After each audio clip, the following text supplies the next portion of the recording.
आपके मन में एक गलतफहमी ये हो सकती है कि गुरुकुल का माने खाली संस्कृत पढ़ाई जाती होगी, गुरुकुल का माने खाली वेद और उपनिषद पढ़ाए जाते होंगे। गुरुकुल हमारे देश में इंजीनियरिंग के भी हुए हैं, जहाँ सिविल इंजीनियरिंग पढ़ाई जाती थी, कंस्ट्रक्शन। गुरुकुल हमारे देश में एस्ट्रोफिजिक्स के हुए हैं, जो आज का आधुनिकतम शास्त्र माना जाता है। गुरुकुल हमारे यहाँ केमिस्ट्री के हुए हैं, गुरुकुल हमारे यहाँ सर्जरी के हुए हैं, गुरुकुल हमारे यहाँ मेडिसिन के हुए हैं, गुरुकुल हमारे यहाँ मेटलर्जी के हुए। मेटलर्जी जिसको हम धातु विज्ञान कहते हैं, उसके हमारे यहाँ सैकड़ों गुरुकुल रहे हैं। तो 18 से ज्यादा विषय पढ़ाए जाने वाले गुरुकुल थे और हर गुरुकुल में संस्कृत, वेद और उपनिषद ये अनिवार्य था। इसलिए वेद सबको मालूम था, उपनिषद सबको आते थे। और मैं आपको पूरे विश्वास से ये कहना चाहता हूँ कि आपके बच्चे अगर मातृभाषा में पढ़ेंगे तो सबसे ज्यादा विद्वान बनने की क्षमता है उनमें। और ये क्यों है? दुनिया के सारे मनोवैज्ञानिक एक ही बात पर अब पहुंचे हैं, जो बात हमारे लोग बहुत पहले से कह गए। क्या कहते हैं? बच्चा अगर मातृभाषा में पढ़ता है तो उसको जो सुविधाएं मिलती हैं, जो फायदा होता है, वो दूसरी भाषा में नहीं मिलती। जैसे उदाहरण के लिए मैं आपको बताऊं और आप इसको प्रयोग के रूप में करिए। आपकी मातृभाषा अगर गुजराती है और आप अपने बच्चे को गुजराती में पढ़ाइए, तो कोई सवाल आप उसको दीजिए गुजराती में याद करने के लिए, जितनी जल्दी वो याद कर लेगा उस सवाल को, अगर वही सवाल आप अंग्रेजी में दीजिए तो कम से कम 6 गुना समय लगेगा उसको। और अंग्रेजी में भी उसको याद नहीं होगा, वो रटेगा पोपट की तरह। और रटने के बाद क्या करेगा?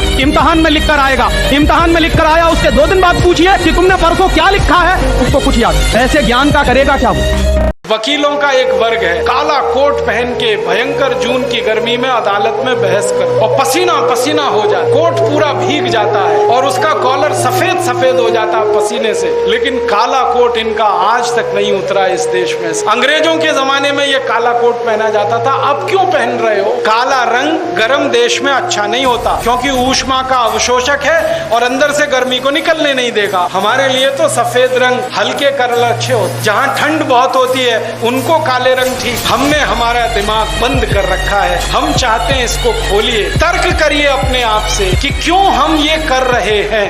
सबसे आसानी से कैल्शियम हमारे यहाँ उपलब्ध है चूने के पत्थर के रूप में। मामूली सी मात्रा जीरे के दाने के बराबर, गेहूं के दाने के बराबर दही में, नहीं तो दाल में, नहीं तो सब्जी में, नहीं तो पानी में आसानी से खाया जा सकता है और बहुत बड़ा कैल्शियम का स्रोत है। भगवान ने इतना बड़ा कैल्शियम का स्रोत इस देश को दिया है, शायद ही किसी देश में होगा। वो चूने का पत्थर ही है जिससे हम सीमेंट बना रहे हैं, वो चूने का पत्थर ही है जो 20 तरह के उद्योग में जा रहा है। वो ही चूना हमारे मरीजों के कैल्शियम की पूर्ति में बहुत बड़ी भूमिका निभा सकता है। कि तंबाकू के साथ मत खाओ। जिंदगी में कितनी भी प्यास लगे, ठंडा पानी कभी मत पियो। बर्फ डाला हुआ पानी, फ्रिज में रखा हुआ पानी जिसका तापमान बहुत कम है, ये कभी मत पीना। क्यों? क्योंकि शरीर आपका गर्म है और पानी ठंडा है। अब होता क्या है वो मैं समझाता हूँ सरल भाषा। पेट तो गर्म है, अब इसमें ठंडा पानी डाल दिया आपने तो अंदर झगड़ा होता है। और झगड़ा क्या होता है? या तो पानी पेट को ठंडा करेगा या पेट पानी को गर्म करेगा। अगर पानी ने पेट को ठंडा कर दिया तो पेट के ठंडा होते ही हृदय ठंडा होता है, हृदय के ठंडा होते ही मस्तिष्क ठंडा होता है, मस्तिष्क के ठंडा होते ही आदमी ठंडा होता है और आदमी ठंडा होते ही राम नाम सत्य होती है। मुझे भारत में कई बार ऐसा लगता है कि भारत के मरीजों को चिकित्सा सेवाओं की जितनी जरूरत है उससे कई गुना ज्यादा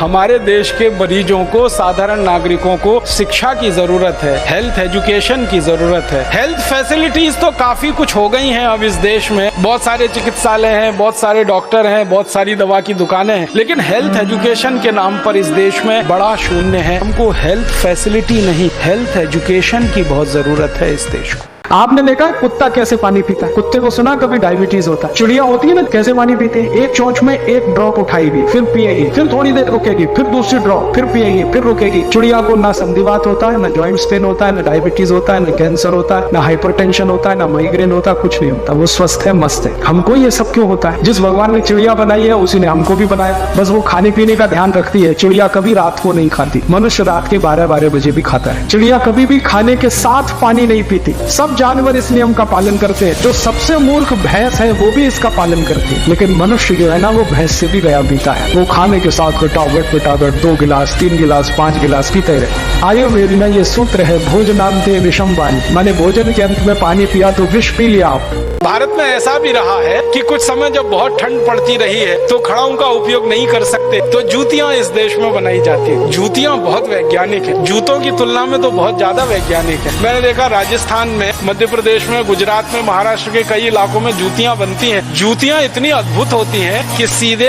या उल्टे दोनों पैरों में दोनों को पहन सकते हैं। जूते की तरह से नहीं होती, जूते को एक ही पैर में पहना जा सकता है, दूसरे पैर का जूता दूसरे पैर में नहीं आता। इसका माने जूतियां जूतों से श्रेष्ठ हैं, क्योंकि वो भारतीय और स्वदेशी उत्पादन का निशानी है, और जूता ये विदेशी उत्पादन की निशानी है। तो ये जूते में हम फंस गए। ये विदेशी पश्चिमी अंधानुकरण या अंग्रेजी अंधानुकरण की दूसरी बड़ी निशानी है।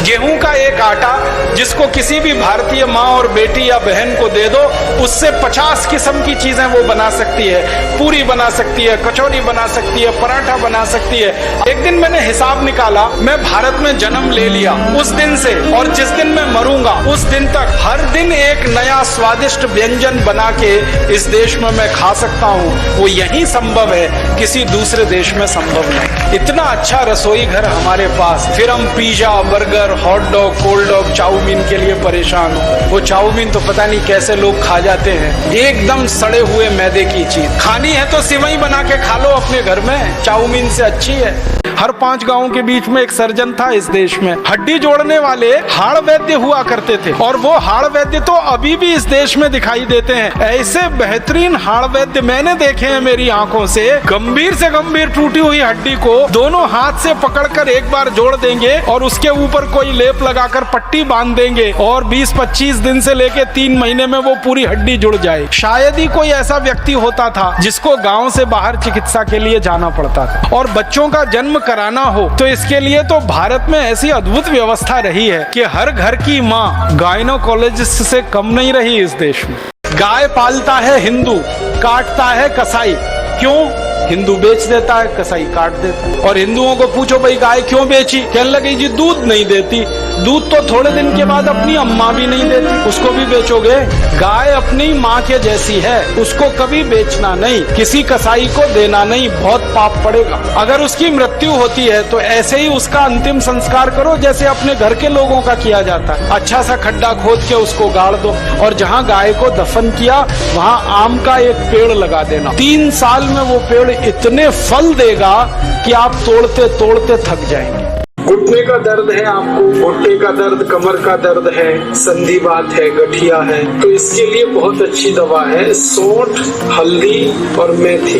तीनों बराबर मात्रा में लेना। सौंठ को पीस लेना, पाउडर बनेगा।